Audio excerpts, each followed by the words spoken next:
Barakatha Yahweh, Barakatha Yahweh Shah, Barakatha Yahweh, Barakatha Yahweh Shah, Barakatha Yahweh, Barakatha Yahweh Shah, Barakatha Yahweh, Bahashem Yahweh Shah, Bahashem Yahweh. Double honors to the apostles and elders, a great millstone.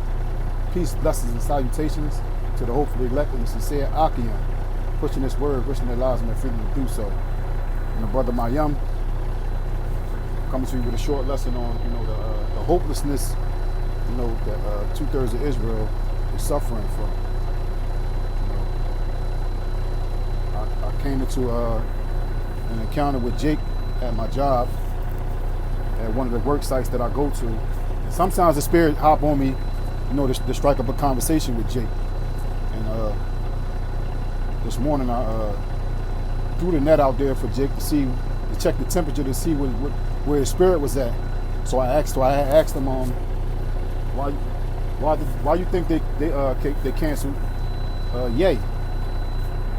And he told me they canceled him because they think he's speaking the truth.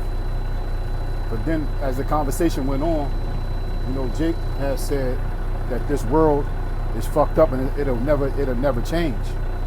You know what I mean? So that led me to believe that Jake don't have any hope. Because the men of the Lord, the scriptures say, turn ye to the stronghold, ye prisoners of hope. And when you turn to the stronghold, which is the scriptures, it lets you see that, this world, a ruler is coming to this world to change it for the better. Starting with placing the rightful rulers in position, starting with Yahweh Bashem Yahweh Shah. And when he returned, he's going to establish his rulership on earth, and all wickedness is going to be put under his feet and abolished. So I'm going to bring out a few scriptures, then I'm going to close out. Luke 19, verse 27. For those my enemies, who is enemies? Start with 2/3 of Israel.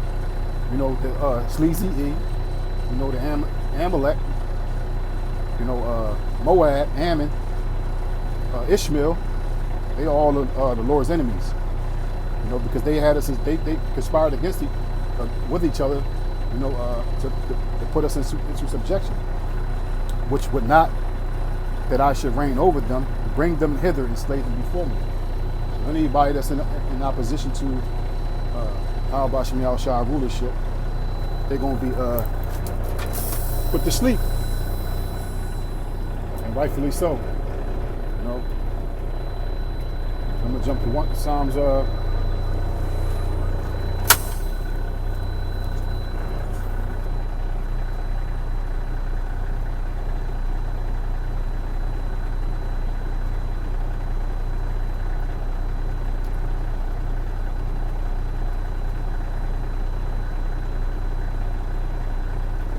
Psalms 149, verse 4. The Lord taketh pleasure in his people. He will beautify the meek with salvation. Who is the meek? The elect of Israel. He's going to get beautiful. How are you going to beautify us? Giving us those new bodies. Placing us over top of the whole world. Wiping away all our pain, and the suffering that we've been going through ever since we've been scattered throughout the four corners of the earth. Let the saints be joyful in their glory. Who are the saints? The Israelites, 148 and 14. Let the saints be joyful in their glory. Let them sing aloud upon their beds. Because we're not going to be waking up in the morning thinking about sweeping up behind somebody or driving a truck or just being a servant. So when we wake up, we're going to be singing aloud in our beds. Jake, we know how to sing. We don't know how to do nothing else. We know our party. So imagine what we're going to be singing about and how our voices are going to be, when we get those new bodies. It's going to be beautiful. We're going to be singing aloud upon our bed when we wake up. It said, let the high praises of the Heavenly Father be in their mouth and a two-edged sword in their hands. Right now, with the two-edged sword in our hands, the scriptures. Verse 7. To execute vengeance upon the heathen and punishments upon the people. And how we executing vengeance upon the heathen right now is we doing it spiritually. We telling the heathen, that the outcome of all that wickedness that they perpetuated throughout the four corners of the earth, starting with Sleazy E, we telling them is his end. Verse 8, to bind their kings with chains and their nobles with fetters of iron. Yeah, because Yahweh Shemi Yahushua, he gonna take that broomstick and that dustpan out of our hand and give us a rod of iron, so we can rule. Verse 9, to execute upon them the judgment written. This honor have all the saints. Praise you the Lord. That's the honor that all the saints gonna have. Praise you the Lord. Praise you Yahweh Shemi Yahushua. Why do Yahweh Shemi Yahushua? You know, because without him waking us up to understanding this truth, starting with our apostles and elders on down to the sign holders, you know, we'll be walking around with our head down too. And the reason why we're able to walk around with our head up, you know, and feeling good in the spirit is because of this truth. Daniel 7.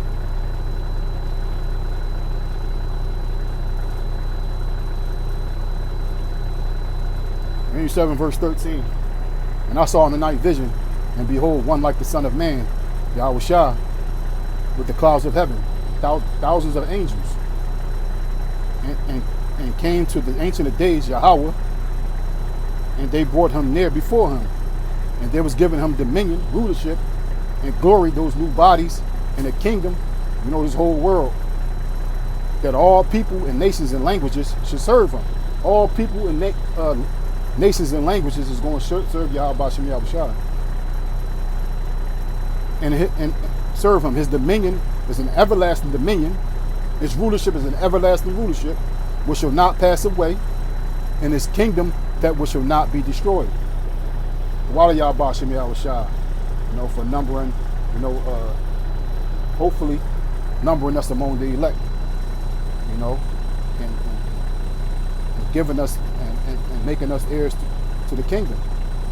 You know, we joint heirs with Yahweh Shem Yahushua, you know, because he was the only one able to open the books and loose the seals thereof.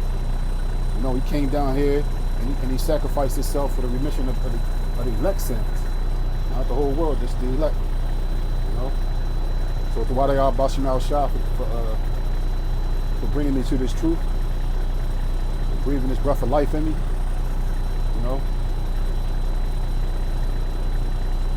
And I pray and hope that this lesson was edifying. Until next time, Shalom.